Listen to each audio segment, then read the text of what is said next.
یہ چمن، اس ظالم زمانے میں اب آ جائے نازے پنجے تن، اس ظالم زمانے میں اب آ جائے نازے پنجے تن، پھر گونجے بس ایک اذان آمدیم آمدیم، ہو جائے مولا حکمراں آمدیم۔ اعوذ باللہ من الشیطان الرجیم، بسم اللہ الرحمن الرحیم۔ هو الذی ارسل رسولہ بالہدی ودین الحق لیظہرہ علی الدین کلہ ولو کرہ المشرکون۔ صدق اللہ العلی العظیم۔ محترم سامعین کرام، السلام علیکم ورحمۃ اللہ وبرکاتہ۔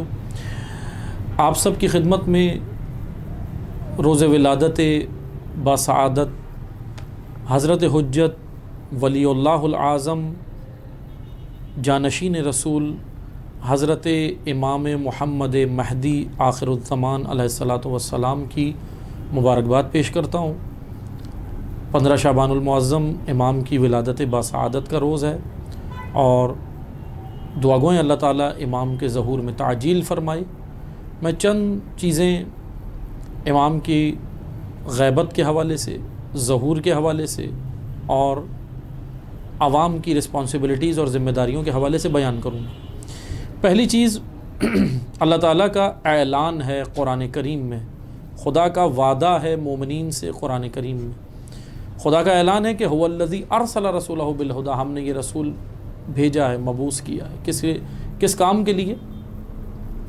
کہ انہوں نے جا کر حق دین، جو دین لے کر یہ آئے ہیں، اس کو لوگوں تک پہنچانا بھی ہے، اور لیظہرہ علی الدین کلہ، یہ سب سے اہم ترین کام ہے کہ اس دین کو تمام ادیان کے اوپر، تمام دنیا کے اوپر اس کو غالب کرنا ہے، اس دین کو، اسلام کو۔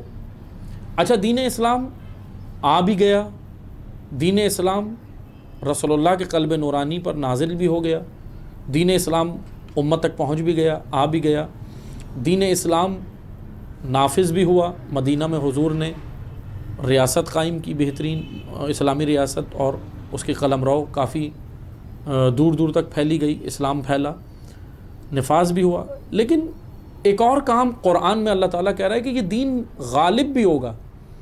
صرف نافذ ہونے کے بعد چند ایک مقامات پہ یا چند زمینوں پہ نافذ ہونے کے بعد رک نہیں جائے گا، یہ دین پوری دنیا پہ غالب ہوگا۔ پرچم توحید پوری دنیا پہ لہرایا جائے گا۔ قرآن کہہ رہا ہے، سورہ توبہ کی یہ آیہ کہہ رہی ہے کہ بھئی لہرایا جائے گا۔ تو اس کا مطلب کیا ہوا کہ جب غالب ہوگا دین تو اس کو غالب کرنے والا کوئی آئے گا۔ کیسے ہوگا یہ غالب؟ رسول اللہ آئے اس دنیا کے اندر، اپنا دور گزار کے چلے گئے۔ مولا علی آئے، اپنا دور گزار کے گئے ہیں۔ امام حسن، امام حسین سے لے کر امام حسن عسکری علیہ السلام تک آئمہ معصومین علیہ السلام آئے، اپنا دور گزار کے گئے ہیں۔ اب غالب کیسے ہوگا دین؟ تو اب یعنی کسی نے آنا ہے، کوئی تو ہے اللہ کے پاس جو آئے گا، کوئی تو ہے جو آ کر دین کو نافذ کرے گا، کوئی تو ہے جو یورپ کے اوپر بھی، امریکہ کے اوپر بھی، پوری دنیا کے اوپر پرچم توحید لہرائے گا، کوئی تو ہے جو تمام بر اعظموں کے اوپر، تمام کانٹیننٹس کے اوپر یہ پرچم توحید لہرائے گا۔ تو عزیزان محترم، اسی کا نام محمد مہدی آخر الزمان علیہ السلام ہے۔ وہ ہے امام مہدی، اللہ نے جو بقیہ بچا کے رکھا ہے۔ بقیہ اللہ کے پاس ہے۔ کیا ہے بقیہ؟ مومنین کے لیے بقیہ۔ تو انشاءاللہ انہوں نے آنا ہے، ان کے ظہور میں جتنی رکاوٹیں ہوں لیکن انہوں نے آنا ہے، اللہ کا وعدہ۔ لیکن یہاں ایک چیز میں کلیئر کرتا چلوں، امام کے ظہور کے حوالے سے 2-3 طرح کی آراء موجود ہیں جو موٹی موٹی ہیں، باقی ان کی برانچز اور شاخیں الگ الگ ہیں۔ میں صرف یہ بیان کرتا ہوں امام کے ظہور کے حوالے سے۔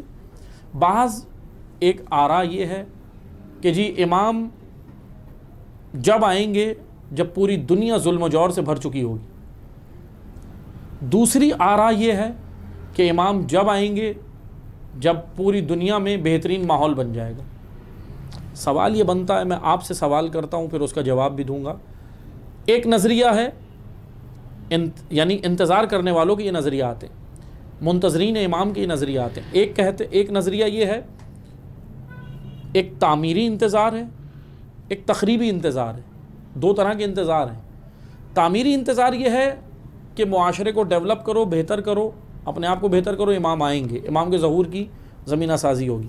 لیکن تخریبی انتظار یہ ہے کہ بھائی آپ کچھ بھی نہیں کرو، ظلم بڑھتا ہے تو بڑھ جائے، پھیلتا ہے تو پھیل جائے، آپ ہاتھ پہ ہاتھ دھر کے گھر میں بیٹھے رہو، امام خود آ جائیں گے۔ جب اللہ چاہے گا آ جائیں گے۔ اب اس سوچ کو ہم دیکھتے ہیں، کیا یہ سوچ جو تقریبی انتظار والی ہے، کیا یہ سوچ کربلا کے ساتھ میچ ہو رہی ہے، امام حسین کے مقصد کے ساتھ میچ ہو رہی ہے؟ کیا یہ سوچ دین اسلام کی تعلیمات کے ساتھ میچ ہو رہی ہے؟ تو یقیناً یہاں جواب ہے کہ نہیں۔ اس کی وجہ یہ ہے کہ اسلام تو کہتا ہے امر بالمعروف و نہی عن المنکر کرو۔ امام حسین مدینہ سے نکلے، کہنے لگے امر بالمعروف و نہی عن المنکر کے لیے جا رہا ہوں۔ تو جب ہر ایک کا فریضہ امر بالمعروف و نہی عن المنکر ہے تو پھر ہم ہاتھ پہ ہاتھ رکھ کے بیٹھے رہیں تو امام کا ظہور کیسے ہو جائے گا؟ ہم اپنا فریضہ ادا نہ کریں تو کیسے ہوگا؟ یہاں یہ سوال بہت اہم ہے اور اس کا جواب سنیے۔ تو یہاں ایک مشکل بھی ہے، نظریہ لوگوں کے ذہن میں بہت طریقوں سے ڈالا گیا، میں یہاں اس کی وضاحت کرتا ہوں کہ دیکھیں، ظہور اللہ کے ارادے سے ہی ہوگا۔ خدا جب ارادہ چاہے گا، خدا کا جب ارادہ ہوگا ظہور اسی وقت ہوگا۔ لیکن میرا سوال ہے کہ کیا اتنا ظلم دنیا میں ہو رہا ہے، ابھی بھی سب کچھ ہو رہا ہے، تو کیا خدا کا ارادہ نہیں ہے؟ ابھی بھی خدا نے ارادہ نہیں کیا؟ سوال نہیں اٹھتا، سوال تو بنتا ہے۔ تو آئیں یہاں پر ہم نے دیکھنا یہ ہے کہ ارادہ الہی تو ظہور کے لیے ضروری ہے، مگر قانون الہی کیا ہے؟ ارادہ الہی کے ساتھ ساتھ قانون الہی بھی دیکھنا ہے۔ ارادہ الہی یہ ہے کہ خدا چاہتا ہے کہ روئے زمین پر اللہ کا پرچم توحید قائم ہو جائے۔ قانون الہی یہ ہے کہ وہ پرچم توحید قائم ہوگا، 12واں آ کے کرے گا، مگر جب 12ویں کا ساتھ دینے والے اپنی اپنی زمینوں کو تیار کریں گے۔ جب یہ قانون الہی ہے، یعنی جب امت تیار ہوگی، جب لوگ تیار ہوں گے، جب میں اور آپ تیار ہوں گے، جب پبلک تیار ہوگی امام کے ساتھ دینے کے لیے، امام کے ساتھ چلنے کے لیے، امام کی پیروی کرنے کے لیے، امام کی اطاعت کرنے کے لیے جب پبلک تیار ہوگی تو پھر بھیجے گا خدا۔ ورنہ اگر اسی ماحول میں جو ابھی ہے ہمارے ہاں خدا 12واں بھیج دے تو 12ویں کے ساتھ کیا ہوگا؟ وہی ہوگا جو 11 کے ساتھ ہوا۔ کوئی تلوار سے شہید، کوئی زہر سے شہید، کوئی زندانوں میں، کوئی اسیر، کوئی قیدی۔ آپ دیکھیں نا ائمہ کی زندگی اٹھا کے دیکھیں، 11 اماموں کی کیا ہوا، یہی تو ہوا۔ تو اس لیے اب 12ویں کو خدا جب بھیجے گا، جب تعمیری انتظار ہو، انتظار سے مراد جب ہم اپنے آپ کو تیار کریں گے، جب معاشرے کو تیار کریں گے، جب ہم امر بالمعروف و نہی عن المنکر کے پرچم کو اپنے ہاتھ میں اٹھا کے اپنی رسپانسبلٹیز ادا کریں گے، جب میں اپنے آپ کو سنواروں گا، اپنے گھر کو سنواروں، اپنے معاشرے کو سنواروں، اپنے معاشرے میں دین الہی پہنچاؤں، تو جب خدا دیکھے گا کہ ہاں یہ اب مہدی کے جانثار تیار ہوئے۔ اور امام مہدی کو ایک زمین پہ تھوڑی چاہیے جانثار۔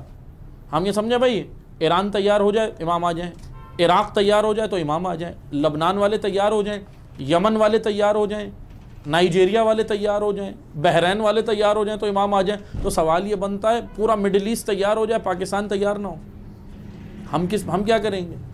عزیزان محترم، ظہور یہ ہے، ظہور کی لاجک یہ ہے، ظہور کا وقت، قانون ظہور کہ اللہ کا قانون یہ ہے کہ ہر زمین پر جب پرچم ولایت، پرچم توحید لہرایا جائے گا 12ویں کے آنے کے بعد، تو پھر ہر زمین پر وہ جانثار چاہیے جو پرچم توحید امام کے ساتھ لہرائیں گے۔ ہر زمین پر، ہندوستان ہو، پاکستان ہو، بنگلہ دیش ہو، سری لنکا ہو، بحرین ہو، ایران، عراق، شام، یمن، ہر زمین پر امام کو جانثار چاہیے۔ جانثار سے مراد مطیع چاہیے، ایسے جیسے امام چاہتے ہیں، وہ نہیں جیسا میں خود ابھی بنا ہوں، میں تو ابھی تیار ہوں، میں تو بلکہ معاذ اللہ میں تو بعض اوقات ایسے بھی جملے کہہ جاتا ہوں، پروردگارہ تیری طرف سے دیر ہو رہی ہے، ابھی تک نہیں بھیجا۔ کہتے ہیں نا ہم لوگ دعاؤں میں کہ خدایا تو نے نہیں بھیجا۔ الٹا بلیم خدا کو کرتے ہیں، الزام خدا پہ ڈالتے ہیں، اللہ پہ ڈالتے ہیں الزام۔ سوال یہ ہے کہ میں ابھی تیار ہوا نہیں اس کام کے لیے جو امام نے آ کے کرنا ہے، اور پھر ہم ہم اپنی سوچ دیکھیں، فکر دیکھیں۔ بعض لوگوں نے تو چلیں اب وہ انہوں نے جتنی جس کی سوچ تھی، عقیدت تھی، اس نے وہ لکھا۔ بعض نے اپنی شاعری میں لکھا کہ امام آئیں گے، ہمیں امام وقت چاہیے۔ بھائی کیوں چاہیے؟ اس لیے چاہیے کہ ہم قافلہ بنا کے کربلا جائیں زیارت کے لیے۔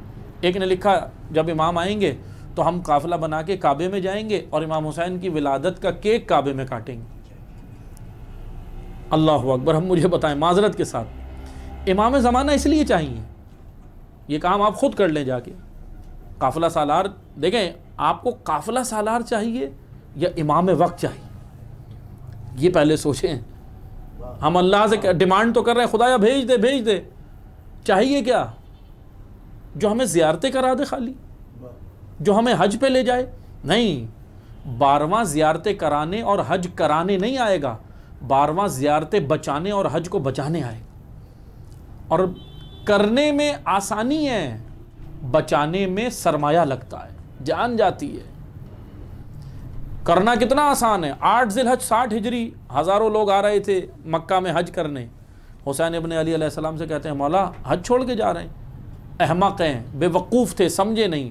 حسین حج چھوڑ کے نہیں جا رہے، تم حج کرنے آئے ہو، حسین حج بچانے جا رہے، حج کو بچانے. 12واں دین بچانے آئے گا، 12واں دین کو پھیلانے آئے گا پوری دنیا پہ 7 بر اعظموں پہ. اور اگر 12ویں کے آنے تک بر اعظم اور بھی وجود میں آ گئے، بر اعظم کہیں یا پھر اس کو ہم یہ کہہ سکتے ہیں جیسے آپ دیکھتے ہیں کہ مختلف زمینوں پہ سمندری علاقے، سمندر اپنی جگہ چھوڑتا ہے اور جزیرے نکل آتے ہیں، مختلف جزیرے اگر آ گئے تو جتنا ایک روئے زمین کا چھوٹے سے چھوٹا جو جزیرہ ہوگا اس پہ بھی پرچم توحید ہو. یہ لاجک ہے ظہور کی. میں یہاں پر ایک نقطہ بیان کروں گا کہ دیکھیں امام کے ظہور کو روکنے کے لیے ایک فتنہ، ایک سوچ، ایک نظریہ میدان میں ہے آج. اس کا نام ہے ایلیومیناٹی. ایلیومیناٹی کا میں ٹرانسلیٹ کروں دین کی زبان میں، دجالیت. وہ پورا گروپ ایک دنیا کے اندر موجود ہے جس کو عالمی اسٹیبلشمنٹ کہتے ہیں. وہ یہ کام کر رہا ہے اور وہ اپنا نظریہ پیش کر رہا ہے. وہ ہر طریقے سے امام کے ظہور کو روکنے کے لیے میدان میں. سوال یہ بنتا ہے کہ جو امام کو بلانا چاہتے ہیں انہوں نے کیا کردار ادا کیا، میں نے کیا کردار ادا کیا، میں نے اور آپ نے کیا کیا؟ تو بس ہمارا فریضہ کیا ہے؟ پہلا فریضہ تو یہ ہے کہ میں اپنے وجود کو نکھاروں، جیسا وہ چاہتے ہیں ویسا بناؤں. دوسرا فریضہ یہ ہے کہ معاشرے کے اندر امامت مہدویت کی تبلیغ کروں، اشاعت کروں. ایک نظام ہے ہمارے پاس، وہ روایتیں ہیں جس میں ہمیں کہا گیا ہے کہ جب یہ نظام قائم ہوگا تو زکوٰۃ دینے والے ہوں گے، لینے والا نہیں ہوگا. وہ ہے نظام مہدویت، وہ ہے 12ویں کا ظہور. اسی لیے دعا بھی کریں، عمل بھی کریں. دعائے عہد میں ہمیں کیا کہا جا رہا ہے؟ دعائے عہد میں ہمارے مولا ہمیں پڑھا رہے ہیں، وقت کا امام ہمیں پڑھا رہا ہے دعائے عہد. دعائے عہد فجر کی نماز میں پڑھنے کا حکم ہے، پڑھا کریں دعائے عہد. دعائے عہد یعنی مولا سے وعدہ، عہد نبھانا، وفا کرنا. دعائے عہد کے خوبصورت جملے ہیں کہ اللہم انا نرغب الیک فی دولت کریمہ، پروردگارہ میں تیری اس حکومت کی جانب رغبت رکھتا ہوں، اٹریکشن ہے مجھے اس حکومت کی جانب، تیری رغبت ہے جس میں کافر ذلیل ہوگا، مومن عزیز ہوگا. اور وہ 12ویں کی حکومت ہے. ہم یہ دعا بھی کریں اور انشاءاللہ اپنے عمل سے ہم سنواریں بھی، دنیا کو بھی سنواریں، اپنے آپ کو بھی سنواریں.